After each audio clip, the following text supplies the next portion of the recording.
Hi everyone. Today we have Dr. Anthony Savari Raj with us. He is a professor in the Department of Philosophy at Manipal University Jaipur. Hello sir. Good morning. How are you?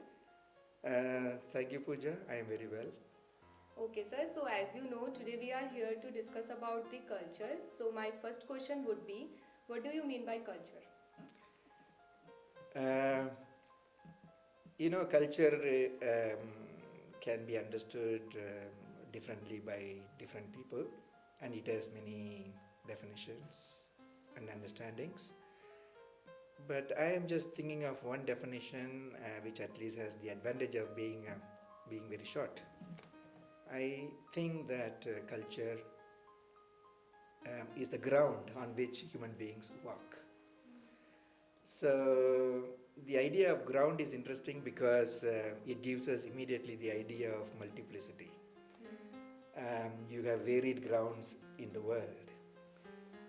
You have mountains, you have wilderness, you have a desert, you have plain lands, and fertile land. And every land offers its own tree, its own fruit. So in that sense, this idea of culture also brings us immediately multiplicity of cultures. Okay sir. Thank you sir. That's a great answer. So my second question would be, how in over times cultures are meeting? Um, this is a very interesting question because we have a new experience at the moment where cultures and people are meeting on a scale which we have never experienced before. Um, the barriers are being broken in space and time, and cross-cultural wind is blowing, and people are realizing for the first time that in our meeting of cultures, which is a new situation, no single culture or no single religion or no single discipline is sufficient to meet the problems of our time single-handedly. This is the first time we are realizing this intercultural and interdisciplinary need. But I should also immediately add that still the situation is a little paradoxical. On the one hand, there is the meeting and mingling of cultures, but equally, we as humans are also experiencing very painfully fanaticism and absolutism of all sorts, with the conviction that truth is one and I alone have it. So in this paradoxical situation that we find the meeting of cultures, this experience of meeting of cultures at the moment. Okay, sir, thank you. So, as we all know, the interaction between culture and technology Yeah. is a complex and Yeah.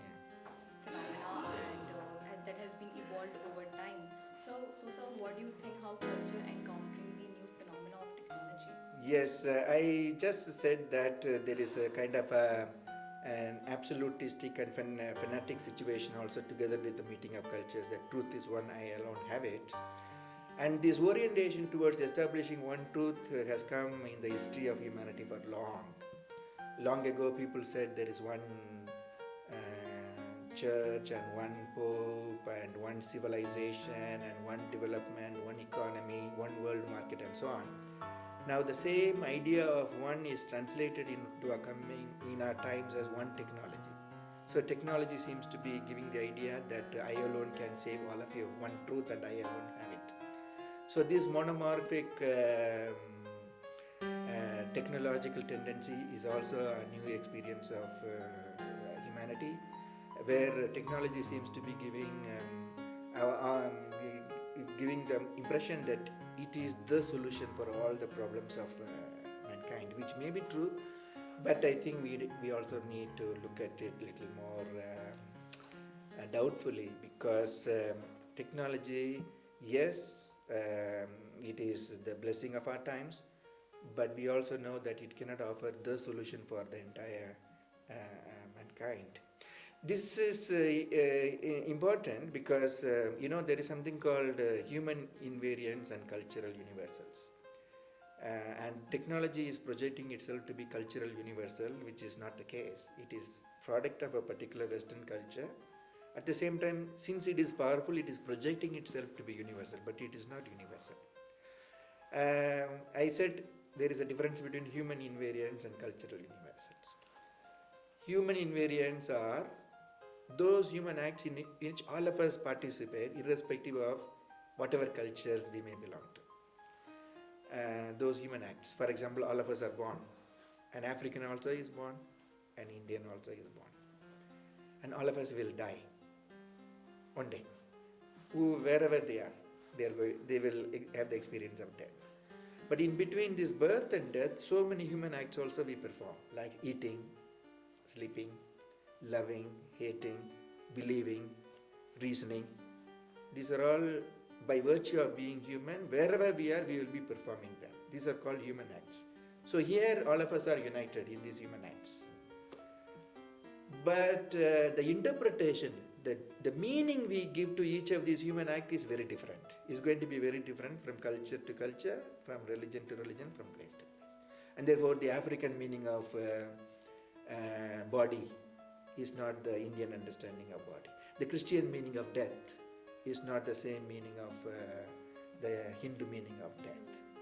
So human acts are common, they are universal, but not the interpretation we give to each other. So we have only cultural specifics in our interpretation.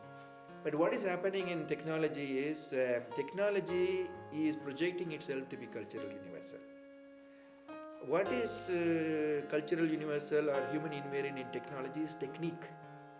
Because all the cultures have a way of dealing with the world that is called technique, of which technology is one cultural expression, which is the Western product, where the technology cannot be understood unless you also situate it in the Western soil. Nevertheless, it is having a wonderful fruit that all of us enjoy, but we should not forget that that fruit is grown from that soil of that culture which I told you. Culture is the ground on which we walk. Technology is the fruit of that Western soil, though all of us can enjoy the fruits of it. But it is projecting itself to be tree for everybody and tree everywhere, which is not. So in that sense, technology is universalizable, but it is not yet universal. In the sense that it cannot be just universalized. So this little understanding is very, very important as we think that technology is the all for the entire humankind. Thank you, sir. So my next question is, how technology is affecting ecology? Technology and ecology are connected because both of them have the good intention of bringing blessings to humanity. Only thing is, technology is operating on a particular kind of epistemology. Epistemology means way of knowing, which I call hunter's epistemology. A hunter's epistemology is a hunter, he gets the bird by shooting, and the bird either falls wounded or dead.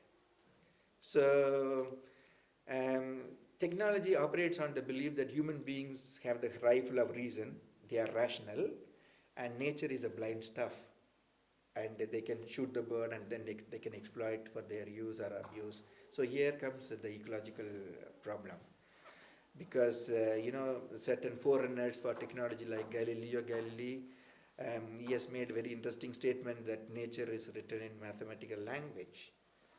But as soon as we hear this statement, we may think that he is praising nature.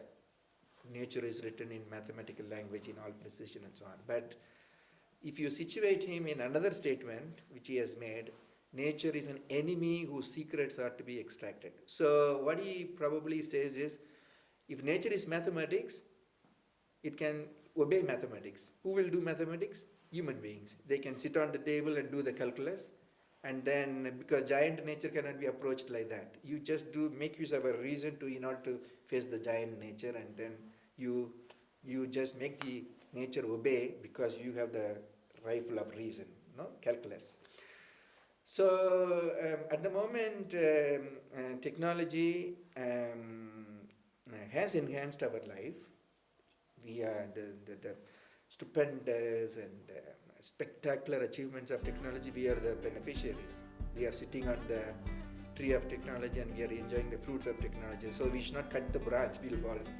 At the same time, we also know that there are other visions in the world which have sustained for millennia of years humanity. Technology has just 400, 500 years. Let us not forget that people have lived their lives very meaningfully. I'm not telling that we need to go back. I'm just telling there are other cosmovisions possible, which we need to which should equally pay attention together with the technological cosmovision. So we need the meeting of different cosmovisions, so that we can correct and complement each other. Technology has brought blessings, but not necessarily it has brought us joy. There are other cultures which are addressing that element of joy. But I am not dismissing the important role that technology is playing in our lives. We need to be open to different cosmovisions. Culture, technology, and ecology are interrelated and are important areas of study that has a significant impact on our life around us. So thank you so much, sir, for taking out your precious time for this interview and sharing your thoughts